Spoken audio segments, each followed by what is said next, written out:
as a woman, be sure that you are able to develop yourself in such a way that your esteem is not messed up.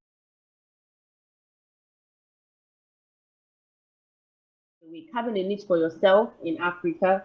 And I like the fact that we're thinking globally and we're not just thinking locally, because most times when they organize webinars, they think of Nigeria alone and how they can carve a niche for themselves in Nigeria, or how they can create opportunities for themselves in Nigeria.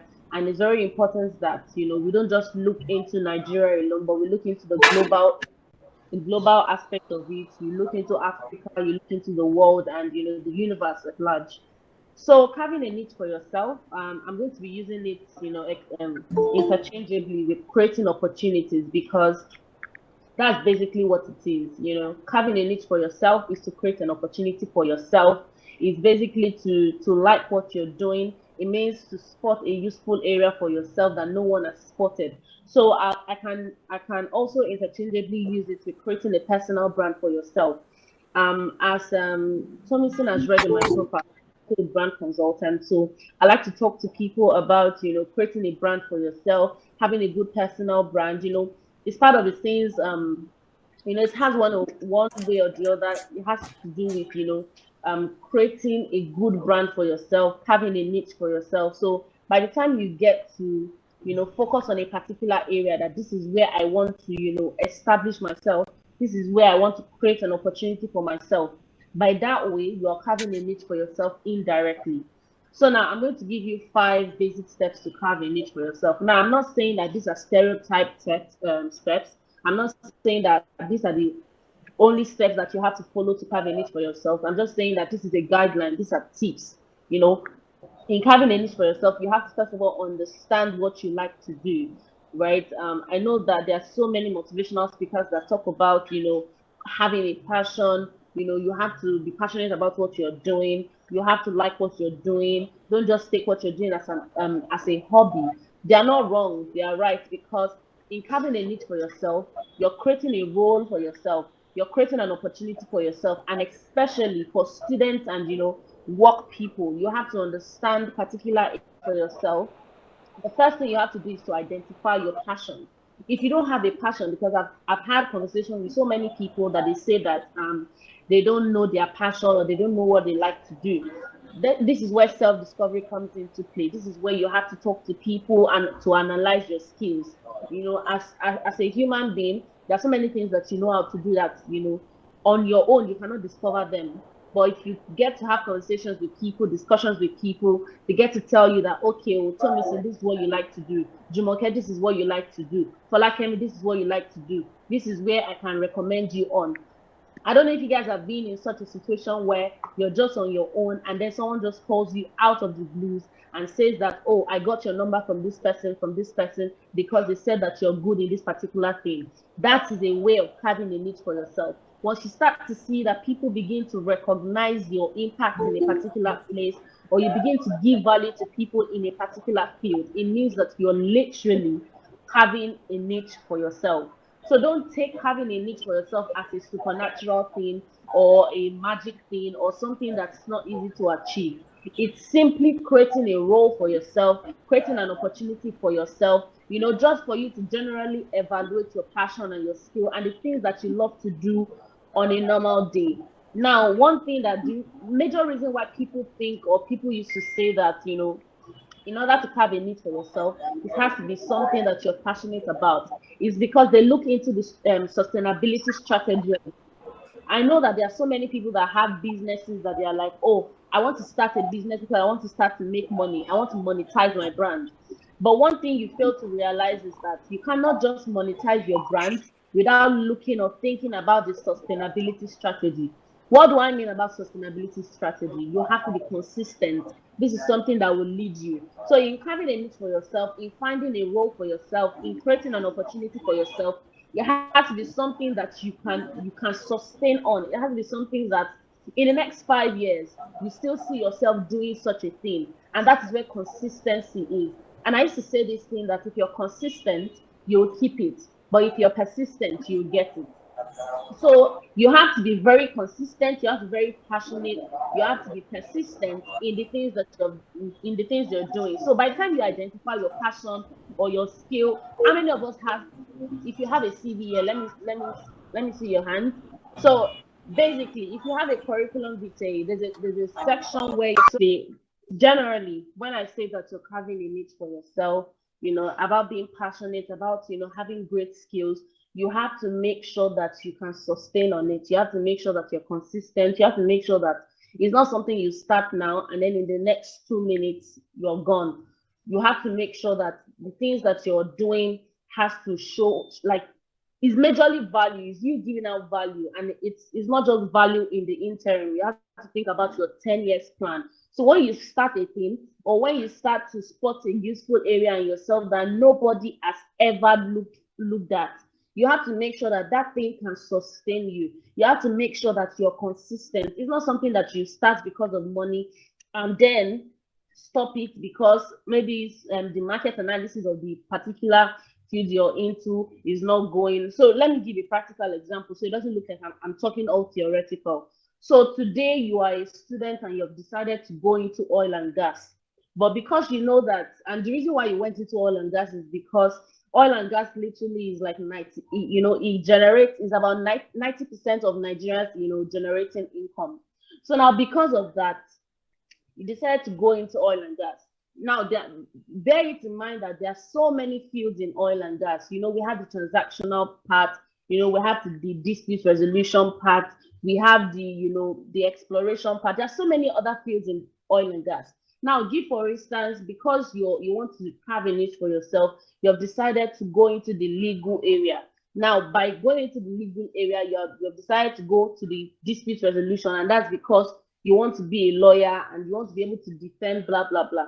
And then all of a sudden, one thing or the other happened to Nigeria, and Nigeria no longer thrives in oil and gas. What would you do in that instance? Now, the essence of this particular point about evaluating your passion is so that regardless of what happens in your respective sector or in your respective field, you're still able to sustain yourself. You're still able to bring up new ideas. You're still able to analyze the market in such a way that it is favorable to you. So having a niche for yourself goes beyond monetizing it. It goes beyond making money from it. It goes beyond, the looks of it. It goes beyond the surface. It's now into passion, it's into value, impact. I know that so many of us want to go into, you go into a gathering and people are saying, oh, I like this person because this is what this person knows how to do. I like this person because this person can help me in doing these things. I know that so many of us want to be recognized in things like that. But remember, you cannot be a go-to expert for something or for a particular field if you have not carved a niche for yourself in that particular field.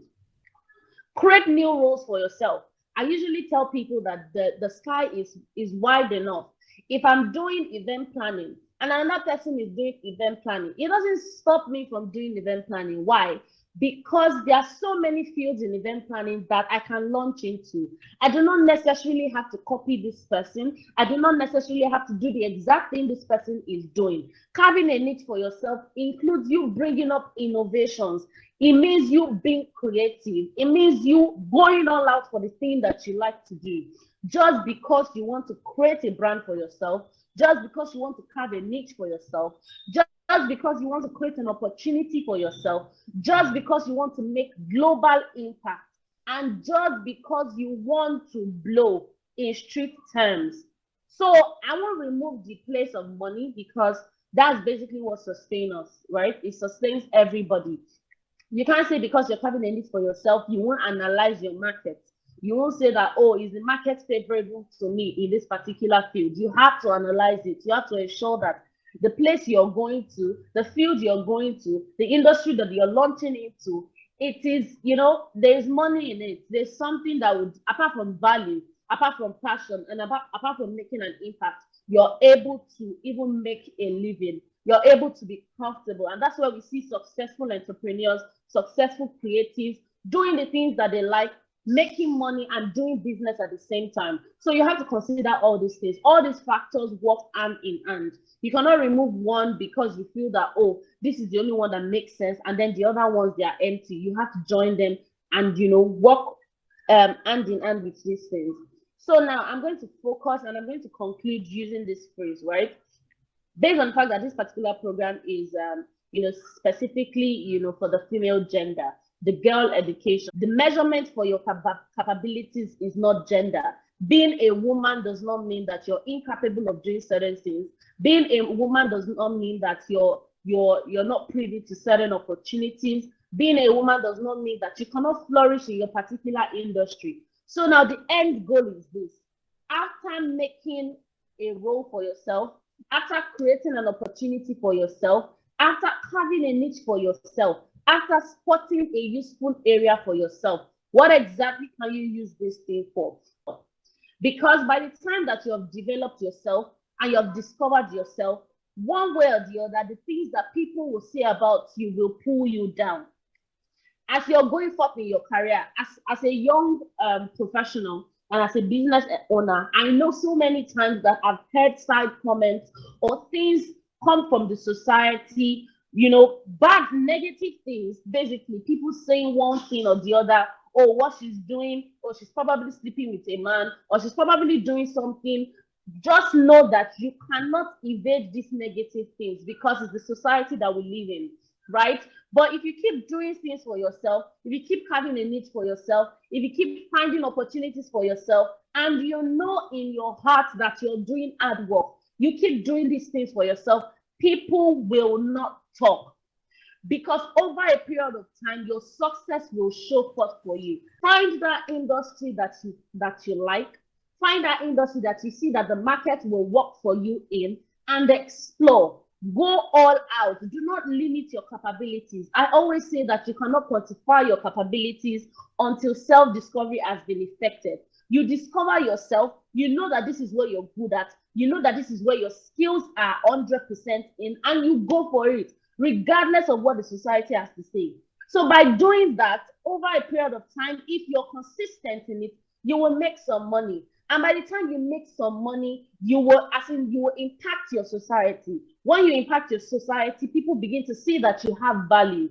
When you begin to have value, and trust me, you keep going over and over and over and over again. So you don't just limit yourself to Nigeria because you're born in Nigeria. You don't just limit yourself to Africa because that's your continent, but you go all out. You go to the world. You see, as I am like this, despite the things that I have achieved, that is not the end of my goal. That is not the end of the things I am looking out for. I intend to go all out in things, and that's the attitude you have to have for it.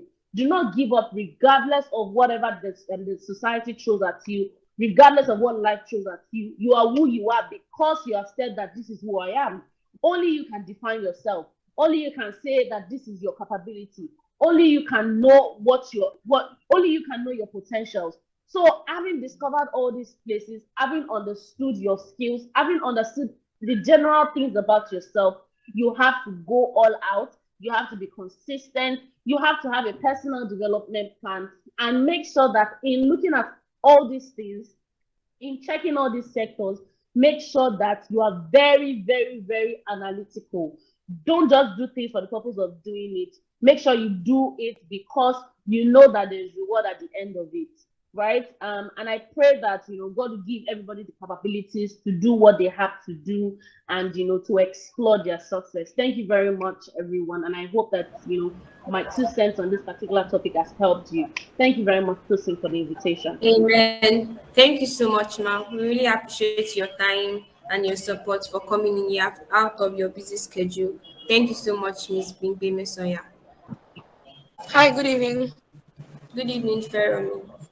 Okay, I would just like to say that I love the fact from the beginning when she said something about if you can't find a passion or you're not even sure of yourself, get to ask people. And truly, I believe that works because if you have close friends or people, family members who know you in depthly, they can help you. Like, oh, I know you're good at this. I know you're, and I'm very sure that in fact, I'm a witness to the fact that you can get 3 to 4 people that will say some qualities that are exactly similar like very similar. Three people would say at least one thing that's the same thing about Yeah. you. So I think that's a very huge reminder. And when she said carving a niche for yourself, find that passion, what you know that you just do, and consistency. It's a huge reminder for me. Thank you so much. Yeah, thank you so much for like go all out. Do not be afraid to try these things. And there's so many platforms out there for you to explore and put yourself out there. Thank you so much for sharing in your experience, Ronke. Yeah, what she said for those that could not hear, Ronke is a YouTuber, by the way, so please let's all subscribe to our YouTube channel. You can just type Ronke Ajisola on YouTube. You find our channel there. So she had so many people telling her she could not do it, trying to discourage her. But yes, she is today. She has a YouTube channel which is really growing, and she has really gone big with it, and will still grow more as time goes on. So all she's trying to say in a nutshell is that do not be afraid to try new things. Do not limit yourself based on what others are telling you. If you want to write a book, whatever you want to do, if you want to start a blog as a girl, do it. Do not let people limit you. If there's a program, just have a plan and just go along with it. Do not allow anybody to discourage you. No matter, as long as you know that what you are doing is right and you are on the right track. But your biggest motivator is yourself.